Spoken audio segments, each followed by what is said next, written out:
Welcome back, everybody. Welcome to episode 3. So I've got a bit of a confession here. I was trying to free up storage the other day on my iPhone because I'd filled it, and I deleted the first half of the video of this video. So we've missed all of the bit of me pre-oiling the oil pump and then polishing the oil pump plunger, but it's not too essential. So Steve sent the shims that I'd left at his house. He sent it down first class or special recorded delivery. So they arrived, as you can see here. So I'm just putting those shims into the buckets that I'd measured. I measured in the last video. So fitting them into the heads so we can double check. Because I think if you remember me saying it alters when you torque the heads down the actual gap. It can tighten up, the clearances on the valve train, on the buckets to cams, valve clearances. So I'm double checking here. Luckily, it only tightened up on one of the, I think it's this one here, number 4 exhaust. It tightened up a little bit, so it was right on the tightest end of the tolerance, which actually is a good thing because you're pushing your valve down further and for longer, if that makes sense. So yeah, we've measured that with the feeler gauge, checked it's all within tolerance, and then we're going for final assembly here. So as per the service manual, the factory service manual, just minimal amounts, again like I said before, minimal amounts of sealant here because you don't want it blocking any of the oil ways up or feeds to the cams with silicone. People seem to get really excited with silicone for some reason, I don't know, but yeah, torque all the, I got excuse me, I've got a couple of angles here, so you can see exactly what I'm doing. But yeah, I'm putting the assembly lube on the cam lobes, and then I'll put a link in the description, but it's like a special running in lubricant for the camshafts, for the new camshafts. So you've got to do 2000 RPM for 5 minutes when you first start the engine. So I've put this on here, but as I say, I'll link it in the description.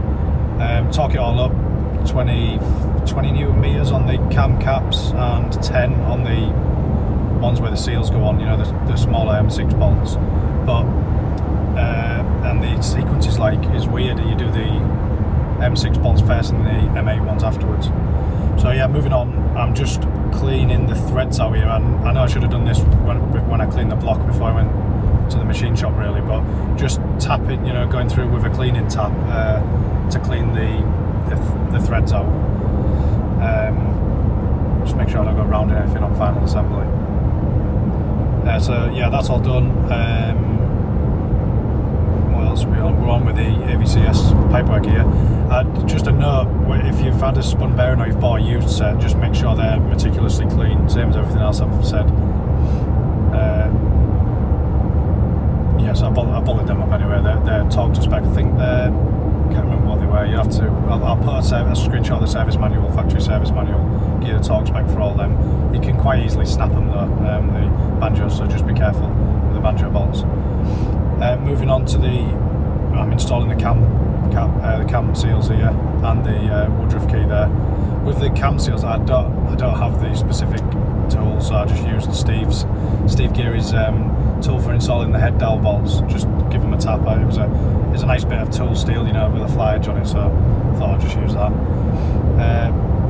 When you're putting the woodruff key on, it can't be like a rough fit.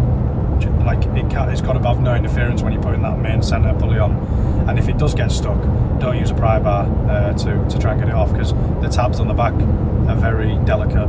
I've snapped them in the past, so yeah, I think they're about 40 quid as well for a new pulley, so just go steady there.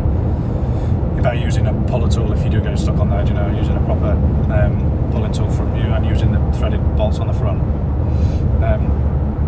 The next thing we're putting on is the camshaft sprockets. We've got the new RCM metal ones going on the bottom there, which I highly recommend because some of the Bakelite ones now are like 20 years old, and you don't want to be risking your expensive engine build with a Bakelite iron.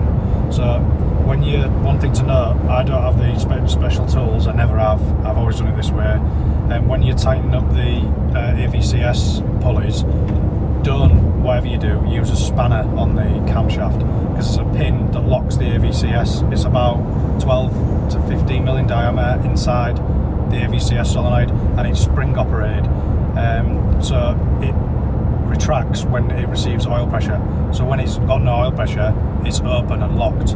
So if you go grabbing the camshaft with a spanner to undo, I think it's quite a lot of torque, 175 newton meters worth of torque that goes on them Allen head bolts. If you go applying that sort of torque, you're going to damage the pin, snap it, or at least make it bind in its channel. So don't whatever you do that. It looks like an easy option because it's got a nice flat area to put a spanner on the camshaft, but yeah, please don't do it. I just use, rather than that, I just use the old Campbell. Use the old Campbell method. Put it around the top sprocket, well, put it around whichever sprocket you're doing, but make sure you don't do what I'm doing here. Make sure you put the lower right hand side sprocket on first, and I think it's the same but the other way around on the other side, because you can't get the belt off otherwise. Can't get it off in between the two sprockets, if that makes sense. So yeah, torque them up, just a couple of mil grips, torque them up, and yeah, I've never had an issue doing it that way. When you're aligning to put the cam belt on, you will have just seen there, I just use the weight of a large ratchet and a large spanner to stop them, you know, springing back, because you actually, on the right hand side of the engine, you have to have the valves open very slightly to put the cam belt on and to line everything up. So yeah, once it's all on, put the retaining these things here, these retaining things to stop the belts slipping, or if it is going to slip, you know, these like help to stop it. James, my mate, shout out to James Warhouse, sent me it next day. He had an RCM belt timing guide, you know, for the one that goes in the middle there. You can just see where my hand is, but unfortunately I didn't have time to fit it because we'd got it all, you'll see later on in the video, but we got it all back in the car, and I didn't want to take the centre pulley off again, you know, to be able to fit the belt guide. So we'll have it in the future, maybe in between the next rounds. So I'm just putting the gaskets in. One note is do a couple of rotations and then check the lines all line up again, you know, the timing on the sprockets and on the centre sprocket after you've installed the timing belt and after you've pulled the tensioner pin, whether it be the new age style tensioner or the classic or the hybrid RCM item here. So yeah, I'm just fitting the rocker cover gaskets here. I've got Tom from Sprinting Hair sent me all new gasket sets. So yeah, shout out again to Tom at Sprinting Hair. The factory manual, they've had a couple of recalls over the years. There used to just be a rubber gasket, they leaked. Then they put sealant on the lower halves or on the corners of the gasket, and they still leaked. So then they brought a service bulletin out to say to put gasket sealant, I think it's like back in 2008, 2009, to put gasket sealant on the whole lower half. But I literally just put it on the full thing sparingly, as everything on the engine, sealant wise, because you don't want any coming off inside the engine and then blocking the oilways up, as I've said. So yeah, talking all that up, I think they're not very much, like 5 newton meters or maybe 6.4 newton meters, I can't remember.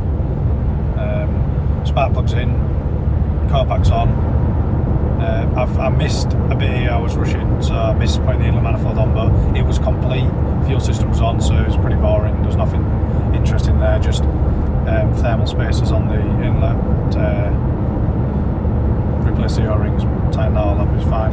On the input shaft to the gearbox here, you can just see me putting a bit, that's just red rubber grease. Just put it on sparingly, on there because you don't want it thrown all over the friction plates. And adjust a little bit on the clutch fork there. What you need to do is, you see me in a minute, I'm fighting this gearbox in because I forgot to go in and lift that fork assembly there up so that it doesn't get trapped between the gearbox bell housing and the engine block and the clutch, sorry. Yeah. So just remember to lift the fork up and hook it into your clutch release bearing when you're doing that before you've tightened them, before you think about going to tighten the bolts up on the bell housing. Another thing, this is just me putting the clutch in. Clutch alignment tool's essential on a twin plate because you've got it has to be aligned, or you just can have a nightmare with the pressure that's clamping on the flywheel.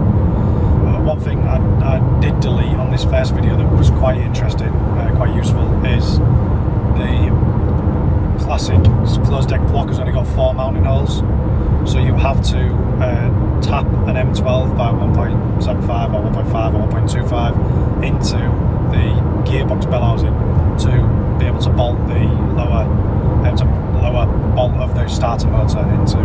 There's nowhere to bolt it through into on the closed deck block bell housing mounts. So a quick Google will tell you that anyway, but it's just a point to know if you're going from a new age platform to a classic platform. Also a note, when you're going sequential, there's only 4 bolt holes, so just bear that in mind. There's a lot more stress going through the bell housing, with the stress of a sequential gearbox. You see me having a little banana there to give me the energy to get that engine in, but it went in after that, so it must have worked. Yeah, that rope, I'd nicked it from my granddad's and it was covered in, I think it must have been 20 years old, but it was covered in dust. I've noticed a knackered drive shaft here, so that'll need replacing or rebuilding at the least. So yeah, all the underbolts are going on here. I had to pop one of the shafts out just to be able to get one of the lower bolts in. That's a pretty common thing though. I'm just filling the oil filler up here. This is with mineral oil, so it's 1550. It's the right weight, but it's mineral oil. It's made by Fuchs, this stuff, Fuchs Titan, same as what I run normally, but not the ester based, it's just a mineral oil. Yeah, so oil filler on for now. I didn't plumb the oil cooler or the Accu pin because this was just for running in. Headers back on, bit of a fight because they were kind of heat set, to the old block, and obviously there's variations in deck heights and head heights and head gasket thicknesses, so it had kind of heat seas, and I had to fight it on a bit. So yeah, it was on. I won't go into too much detail, but I had a lot of issues here because I was rushing. Cracked the power steering pump, so we had to go and drive to Blackburn to get a new one. Nightmare, but we got there in the end, all back together. We've got a nice spec seat one on there now from Brian at Cams in Blackburn, so shout out to him, he signed me out there. Yeah, filling it up with the mineral oil, just 4.8 litres I think it is, just a stock capacity, and then coolant, that's a lower coolant pipe going on there. The next thing we did was I went and borrowed a vacuum filling kit, which I think is the best on a fresh build like this. You can see it here. You basically suck all of the air out of the system with it looks like a Venturi how it works. You just put your airline to it, your shop airline. That was American then, wasn't it? Shop. But put your sharp airline to it. Yeah, it acts like a Venturi. Sucks all the air out of the system, then you just put a pipe in, you shut the valve off when it's pulled full vacuum. It also works by checking your cooling system for leaks. But yeah, you just put your pipe into your coolant and it sucks it all through, no bleeding, spot on. So yeah, moving on to the first startup here.